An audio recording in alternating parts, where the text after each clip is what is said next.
अच्छा, मैं एक पर्सनल सवाल आपसे पूछता हूँ, ये थोड़ा सा पसंद भी आएगा लोगों को।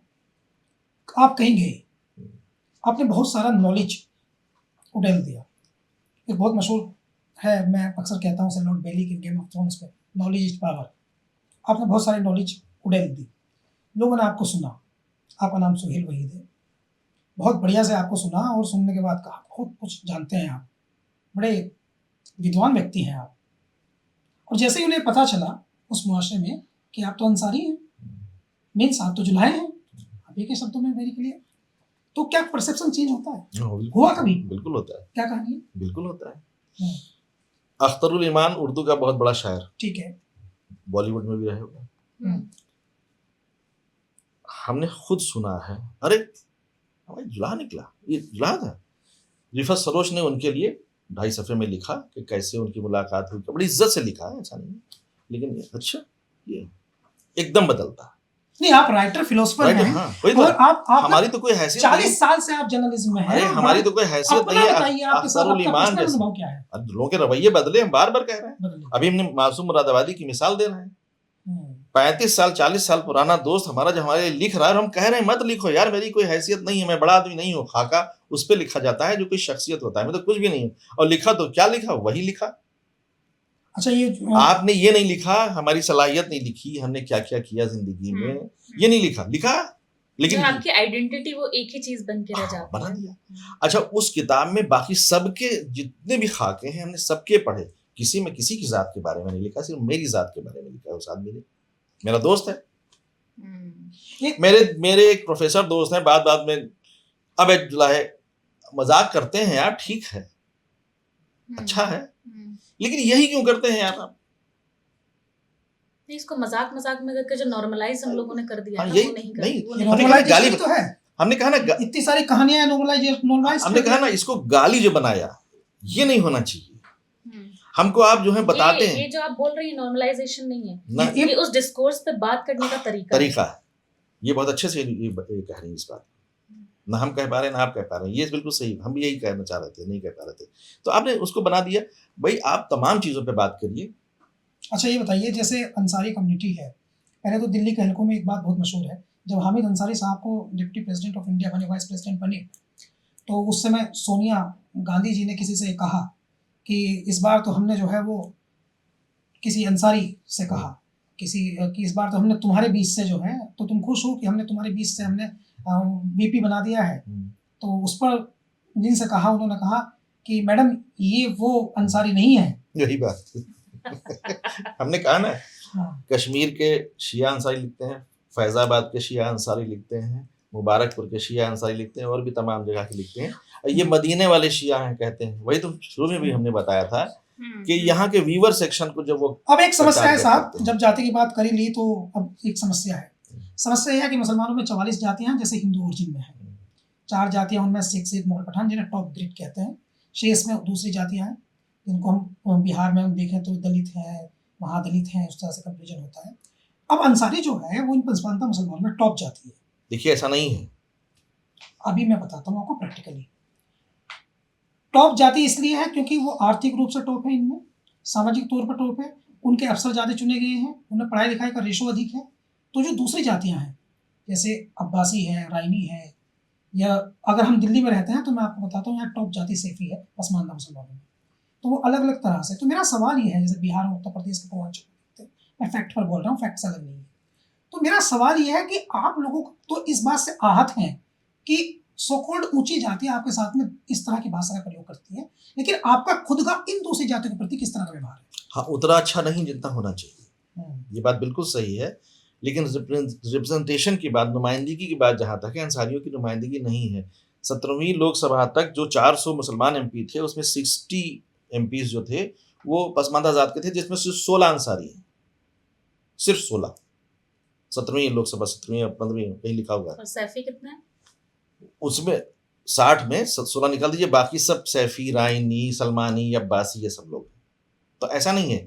दूसरी बात, पैसे, जब लिबरलाइजेशन के बाद, उदारीकरण के बाद अंसारियों पे बहुत बड़ी आफत टूटी है, उनका बिजनेस सब खत्म हो गया है, कारपेट का, कपड़े का भी सब खत्म हो चुका है।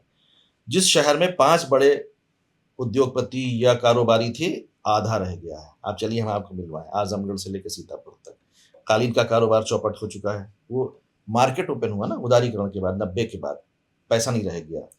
पढ़ाई की जहां तक बात है, मजहबी तालीम में अभी भी अंसारी सबसे आगे, सैयदों से भी आगे। लेकिन वही बात, आजमगढ़ का अशरफिया मदरसा जो है वो सब अंसारियों का है, एक भी आलिम जो है वहां पे गैर अंसारी नहीं है, लेकिन कोई नहीं लिखता है। देवबंद के जो चीफ हैं बनारस वाले, वो भी अंसारी हैं लेकिन नहीं लिखते हैं। नदवा के जो चीफ हैं वो भी अंसारी नहीं लिखते हैं, ये कोई नहीं लिखते हैं। वही बात है जिसलिए हम नहीं लिखते हैं।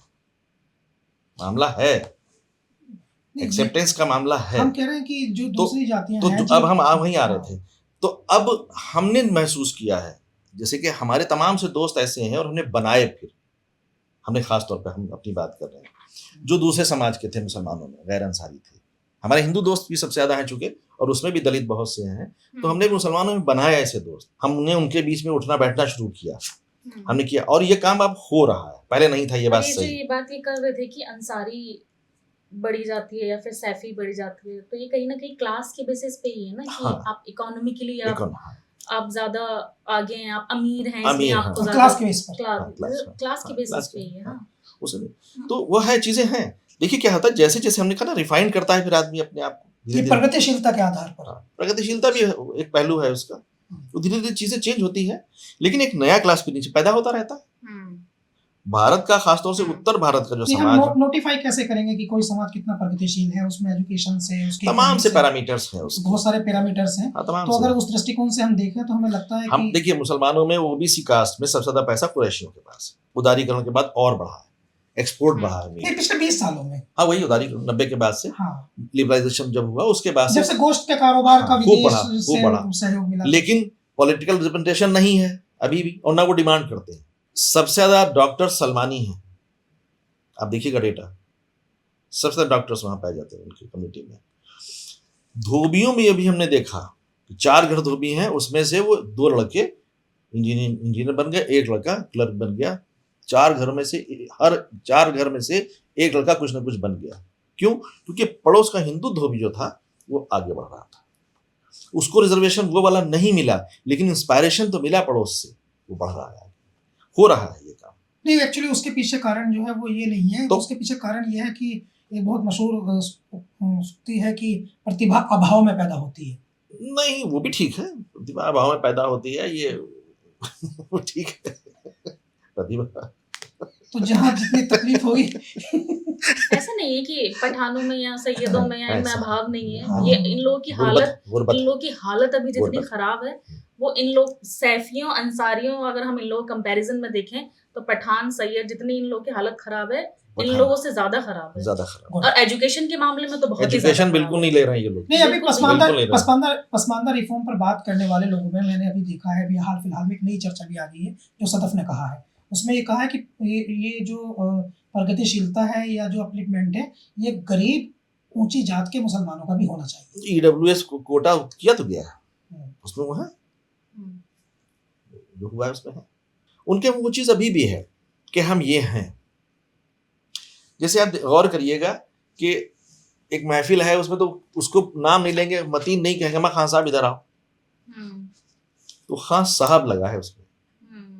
हमारे नाम के अंसारी साहब नहीं लगाएंगे वो, या इनके नाम के अंसारी साहब से नहीं लगाएंगे, यहाँ हो यार। अच्छा, मुसलमान ये कह रहे हैं, आजकल बहुत सारे मुसलमानों की आम राय है कि ऐसे समय पर आप एक किताब ले आए जो मुसलमानों में ऊंच नीच पर आधारित है, जबकि इस समय मुसलमानों की हालत हम देख रहे हैं, माइनॉरिटीज़ की, खासकर माइनॉरिटीज़ में भी मुसलमानों की हालत हम देख रहे हैं कि देश भर में उनको कई तरह के भेदभाव, कई तरह का उत्पीड़न, कई तरह की प्रताड़ना और कई तरह के जुल्म ज़्यादती का शिकार होना पड़ रहा है। तो क्या जरूरी था गैर इस समय ये बात करना? अभी सदफ ने एक बहुत अच्छी बात बताई थी कि एक औरत को कितनी मल्टी लेयर्ड उसका सामना करना पड़ता है। मेरी पूरी उम्र गुजर गई है यही सुनते सुनते और समझते समझते कि मुसलमानों की हालत ख़राब है, इनको भेदभाव हो रहा है, इनके साथ ये हो रहा है, इनके साथ ये हो रहा है। अरे यार, ये कोई बात थोड़ी है। अभी आपने कहा भाव में टैलेंट पैदा होता है, टैलेंट पैदा करिए, भाव मुश्किलों में पैदा हो रहा है, ऐसा कुछ भी नहीं है। मुश्किलें पैदा होती रहती हैं, ख़त्म भी होती रहती हैं। इस हिंदुस्तान में आप देखिए ना, हम ये नहीं कहते कि इस वक्त ये हो रहा है, उस वक्त हो रहा है। पहले दंगे होते थे, तब वो दूसरी तरह की मुश्किलात थी। अब से 50 साल पहले मुसलमानों के हालात, हम जब छोटे थे तो हम पार्टीशन का खौफ तब तक तारी था हमारे बाप दादा पे। हम प्रॉब्लम ये है कि इस एक मुद्दे से डाइवर्ट करने के लिए, मतलब एक मुद्दे को ज्यादा बढ़ावा देने के लिए हम दूसरे मुद्दे को दबा नहीं सकते। हाँ बिल्कुल ये सही। जो आज के पॉलिटिकल डिस्कोर्स में हो रहा है ना कि आप सिर्फ लिंचिंग की बात करो, आप सिर्फ बस धार्मिक भेदभाव बस की बात बस करो, इसके अलावा आप किसी और चीज की बात कर ही नहीं हाँ, सकते। खामोश रहो। अगर आपने मुस्लिम महिला की बात कर दी वहां पे तो कहेंगे कि अभी अरे वक्त, हाँ, अरे इतना तो हम लोग के साथ बुरा हो रहा है, तुम कहाँ से मुस्लिम महिला उठा के ले आई हो, बस ये तुम इस्लाम के बारे में सब खराब कहती रहती हो। तो ऐसा नहीं होना चाहिए। ऐसा नहीं है कि आप सिर्फ इसी मुद्दे पे बात करेंगे, आप इस और इस मुद्दे को नकार देंगे इस वजह से क्योंकि हमारी हालत खराब है। अगर आप इन सारे मुद्दों पे बैठ के मशवरा करेंगे, डिस्कोर्स करेंगे, सजेशंस देंगे, डिबेट्स करेंगे, तभी हम लोग मिलके इन सब सिचुएशन से ये निकल सकते हैं। सदफ मुझे प्रेरित कर रही हैं कि एक लीक से हटकर लिखने वाले लेखक के बाद में एक लीक से हटकर पत्रकारिता करने वाली इन जैसी लड़कियों से बातचीत करें। ये भी बहुत अच्छी बात है, ये भी बहुत अच्छी बात है। तो और किस काम का कौन सा वक्त होता है, हाँ। ये कैसे तय किया हाँ, और ये कौन तय जाए? करेगा? कौन तय करेगा भाई? अच्छा, मैं और मैं चूंकि लिटरेचर का आदमी था तो मैंने अपनी बात लिटरेचर से शुरू की। हाँ, लिटरेचर से शुरू किया आपने। और ऐसा नहीं है, इस मौजू पे मेरा काम का मामला ये था कि अब हमने जब इस पे काम शुरू किया तो मेरे पास इतना कंटेंट आ गया कि अब मेरी एक आध 2 किताबें और आएंगी। असल में मैं ना दूसरे आइडिया पे बात करना चाहता हूँ, चूंकि आप उत्तर प्रदेश के रहने वाले हैं, राइट? तो उत्तर प्रदेश में इस समय 5 IPS मुस्लिम हैं पोस्टेड। इस समय 5 IPS मुस्लिम पोस्टेड है उत्तर प्रदेश में, और उनमें से 4 जो हैं वो उसी तबके के हैं जिसकी बात आप कर रहे हैं, जिनके बारे में अपमानजनक बातें आपकी किताब में आपने नहीं लिखी, लेकिन आपने तो सिर्फ संकलन किया कि जिन लेखकों ने लिखा और जिन्होंने लिखा उनको उनकी एक बिग आइडेंटिटी है। तो अब उत्तर प्रदेश में उन 5 मुस्लिम IPS अधिकारियों में से 4 उस समाज से हैं जिससे आप बैकवर्ड मुस्लिम कम्युनिटी, और वो काफी बोल्ड भी हैं, उनके काम में उनकी योग्यता दिखती भी है, जिनमें से एक अंसारी है, एक मंसूरी है, एक मुस्लिम गुजर है, एक है, हाँ एक मुस्लिम गुजर है, एक पठान है, IAS भी है 4-5। हाँ वो अलग वो है, मैं तो सिर्फ IPS की बात कर रहा हूँ चूंकि डायरेक्ट पब्लिश से कनेक्ट होते हैं, IAS थोड़ा जनता से। तो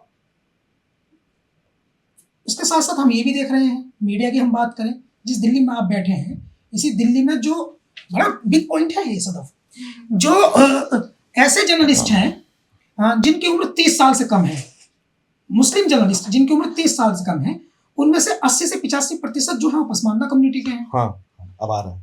तो उनमें से 80 से 85%। अब फिर और आगे बढ़ते हैं, यहाँ जो कॉलेजेस हैं जैसे जामिया है या DU है या कहीं दूसरा है, तो हम और आगे बढ़ते हैं, इंजीनियर्स की बात करें, और अभी इसके अलावा मैं एक चीज़ और बताता हूँ आपको, इकोनॉमिकली स्ट्रॉन्ग कौन है इसकी बातचीत करें तो सोशल रिफॉर्म तो भले ही किताबों में कुछ लिखा गया हो, लेकिन अभी पिछले कुछ साल से देखें, टिकटों में दावेदारी में देखें, विधायक सांसद बनने की संख्या पर देखें, या एक लड़की वो भी पसमानदा कम्युनिटी की है जो इस समय देश की राजनीति में छाई हुई है, इकरा हसन। हाँ, इकरा हसन। तो ये जो सोशल रिफॉर्म है, ये कहने की जरूरत थोड़ी पड़ी किसी को, जब प्रताड़ना किसी की हो रही है तो वो उतनी तेजी से निकलता भी तो है ना बाहर। नहीं ये नहीं, इकरा हसन खानदानी सियासतदान है, मैं भी वही बोलने वाली तीसरी थी। चौथी नस्ल है, बाकी OBC का पॉलिटिकल रिप्रेजेंटेशन नील है, कहाँ है? सब अपर कास्ट का नहीं, है। हमने अभी UPSC की बात की, उत्तर प्रदेश की, नहीं, बताइए, UPSC ठीक 5 है, IPS में से 4 वो IPS हाँ ठीक है, वहाँ आ रहे हैं। हमने तो शुरू में कहा था बच्चे बहुत पढ़ रहे हैं OBC में, मीडिया में बहुत, मीडिया में भी खूब आ रहे मेडिकल हैं, मेडिकल में आ रहे हैं, नीट की तैयारी तो ऐसे कर रहे हैं जैसे पता नहीं क्या उनको मिल जाएगा। बहुत अच्छा लगता है देख के, उनको कर रहे हैं, बहुत अच्छी बात है। लेकिन आप देखिए ना, ये अब क्या है, अपर कास्ट। हमने अभी शुरुआत में भी एक बात कही थी कि मुसलमानों की 70-75 साल में जो इतनी बुरी हालत है उसके लिए जिम्मेदार हमारी मुस्लिम लीडरशिप भी है, उतनी ही जिम्मेदार है। और वो कौन है? वो सब अपर कास्ट है, सब अपर कास्ट है। वो एक दौर था लेकिन वो बदला अब ना, कहाँ बदला? ये डिपेंड करता है ना एक्चुअली। हाँ, ये बड़ा अच्छा बदला। ये जो नेता लोग हैं जो विभिन्न पार्टियों के जो नेता, जिनके हाथ में टिकट देना होता है, मैं प्लीज, जिनके हाथ में टिकट देना होता है, उनके साथ हमने ये नोटिस किया है कि उनका जो फर्स्ट ट्रस्ट है वो अपर कास्ट मुस्लिम्स पर ही है। नहीं, उसका रीजन हम बताते हैं। हाँ, क्या रीजन है? उसका सबसे बड़ा रीजन ये है कि ये अकलियत की पॉलिटिक्स का सिस्टम चल पड़ा है यहाँ से। अकलियत OBC के MLA से हमारी बात हुई, कहने लगे यार हम MLA बन गए, हमको मंत्री नहीं बनने दिया। किसने नहीं बनने दिया? अपर कास्ट के, उन्होंने नहीं बनने दिया। वो बताते हैं कि हमारे पार्टी के अध्यक्ष तो तैयार थे लेकिन उन्होंने मना किया। एक जलसे का जिक्र बार बार बताया जाता है कि उसमें फला बड़े आदमी भी थे और छोटे, मतलब ये दूसरे वजीर भी थे, वो भी कैबिनेट मिनिस्टर थे। तो जब ये सब तय हो गया कि ये दिया जाएगा तो ये वाले उठे, कहने लगे खुदा के लिए मुसलमानों को मत बांटिए, और सबने कहा लब्बैक। तो ये चीज चल रही है, खुदा के लिए मुसलमानों को मत बांटिए। पॉलिटिक्स में ये चल रहा है, इसीलिए कांग्रेस हो या सपा हो या आरजेडी हो, सब मुसलमान की बात करते हैं। ममता भी मुसलमान की बात करती है। अभी असदुद्दीन का एक वीडियो हमने फेसबुक पे भी शेयर किया है। वो कह रहे हैं पार्लियामेंट में हिंदू ओबीसी और अपर कास्ट ओबीसी बराबर हो गए। तो हमने कहा और मुसलमान की बात कौन करेगा? वो है मेरे फेसबुक अकाउंट। अखिलेश यादव ने कहा मुसलमानों में किसी तरह के बंटवारे की सियासत का समर्थन नहीं करते। ये अखिलेश यादव के वर्ड्स हैं। ये उनको हिंदी फीड किया गया। उनको खुद ओबीसी के नेता हैं, वो खुद ओबीसी हैं। उनके मुलायम सिंह जी भी ओबीसी की पॉलिटिक्स करते थे। उन्होंने तो इतनी जबरदस्त पॉलिटिक्स की थी कि कल्याण सिंह को भी ले आए थे सपा में। अच्छा, आप इसके पूरे ओबीसी पूरा एक मंच बना दिया था उन्होंने। शरद यादव, पासवान, मुलायम सिंह, कल्याण सिंह सब बैठ गए थे। ओबीसी की पॉलिटिक्स करने वाले कह रहे हैं कि मुसलमानों को वो नहीं है। ये कैसी बात है? आप कुछ और मुसलमानों के पोलराइजेशन का जहां तक सवाल है तो वो हो चुका है। ऐसा नहीं है कि अब आप करेंगे तब होगा, वो हो चुका है। अब जितना नुकसान आपको करना था अपनी पॉलिटिक्स के थ्रू आप कर चुके हैं। देखिए, सुहेल वही साहब से हमने लगभग हर विषय में बातचीत की, और मैं आपको बता दूं कि हमने पॉलिटिक्स को भी जानबूझकर बीच में लेकर आए, क्योंकि वो भी बहुत ज़रूरी है समाज के उत्थान के लिए, प्रगतिशीलता के लिए।